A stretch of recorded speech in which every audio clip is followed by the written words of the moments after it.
Well, for his thoughts on what we just heard is the Mayor of Brampton, Ontario, Patrick Brown, who joins us right now. Mayor Brown, thank you for being here. My pleasure. So, as you heard, a lot was said about Stellantis in the House of Commons today, about the people who live in your community. We also heard the industry minister talking about the fact that she's had a meeting today with Stellantis, with Unifor, and representatives of the Ontario government. I'm wondering if you've heard anything about those meetings and what's been shared so far. So I had a meeting with Stellantis last week before they shared the bad news, and they said as long as there is tariffs on auto in Canada, there is no business case for auto production in our country. And so I'm not very unless we hear news from the Prime Minister that he has a deal with the U.S. I am very concerned about the prospect of auto jobs, not just in Brampton, but elsewhere in Canada. And for our community, this hurts. This stings. It's a big loss. Hurts, as you say, but we did hear the Prime Minister reference again last week that he spoke with the Chief Executive Officer for Stellantis, the company reportedly looking for another vehicle that could be assembled at the Brampton plant. From what you just said, you're not holding out hope that that might actually happen? Well, based on what I heard from Stellantis, they said as long as there's tariffs on auto, it would be a loss to build cars in Canada. And so, unless something's changed, unless the Prime Minister believes he's close to a deal to remove tariffs on cars, I'm not very optimistic. And frankly, it's why I've said, we need to punch back legally against Stellantis for the taxpayer investments that have gone into that company, and we need to punch back against the U.S. The fact that we have dropped retaliatory tariffs, despite the fact our economy is being pummeled. Communities like Brampton are seeing job losses because of these tariffs. I know we were trying to be nice to get along and get a deal with the U.S., but here we are a year later and we don't have a deal. And so I want to see a response. I want to see a robust response from the Canadian government rather than assurances that something might be coming our way, down the road. It's so loose and without specifics. I don't think anyone in our community has confidence that there is something being returned to the plant anytime soon. Okay, so you support the lawsuit if one comes from Ottawa against Stellantis. You support counter tariffs, any type of countermeasures against the United States. What do you then make of what we heard from the Conservative leader today, Pierre Poilievre, asking about the kind of obligations Ottawa has actually gotten from Stellantis to protect workers in this country, specifically the workers in your community? What do you make of that ask from Pierre Poilievre?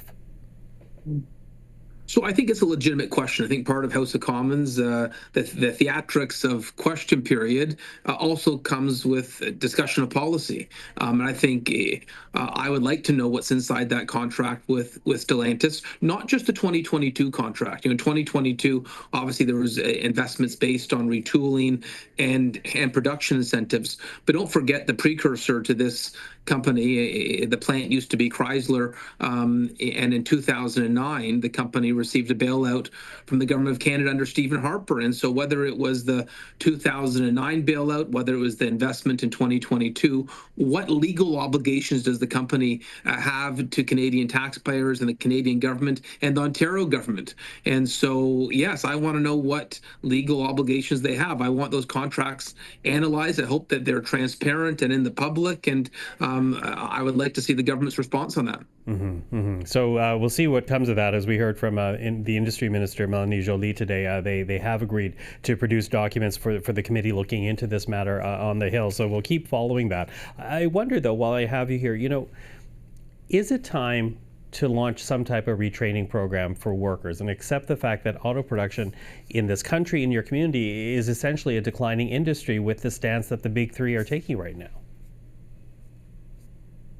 Well, I'm not ready to give up on the auto sector in Canada. I do think it's Donald Trump's wish to steal every plant from Canada and bring it to the U.S. But we've got a highly trained workforce that can build great product. And frankly, if American auto companies don't want to operate in Canada, maybe there are auto companies elsewhere in the world that will recognize this opportunity with a workforce that is already trained and with years of experience. Having said that, if deals like that aren't possible. They're not before the desk of Prime Minister Carney at this moment. There are auto producers elsewhere, in the world. But if a deal's not possible, if opportunities aren't before us, then yes, I would support retraining. It's very important we find work for these families. For a community to lose 3,000 good-paying jobs, it stings. Now, the government at this point expects meaningful advancements, and that's their terminology. Advancement in terms of steel, aluminum, and energy within weeks. But it looks like any agreement on autos may have to wait until a full renegotiation of CUSMA. And if that is the case, Mayor Brown, I'm wondering what should the government's midterm and long-term commitments be to your community and to auto workers across this country? Well, I'd be worried if there's a potential deal on the table that doesn't include auto. It would be an abandonment that I think a lot of people would find egregious. Having said that, yeah, I would expect if the government, is abandoning auto, there would have to be some very visible and tangible supports.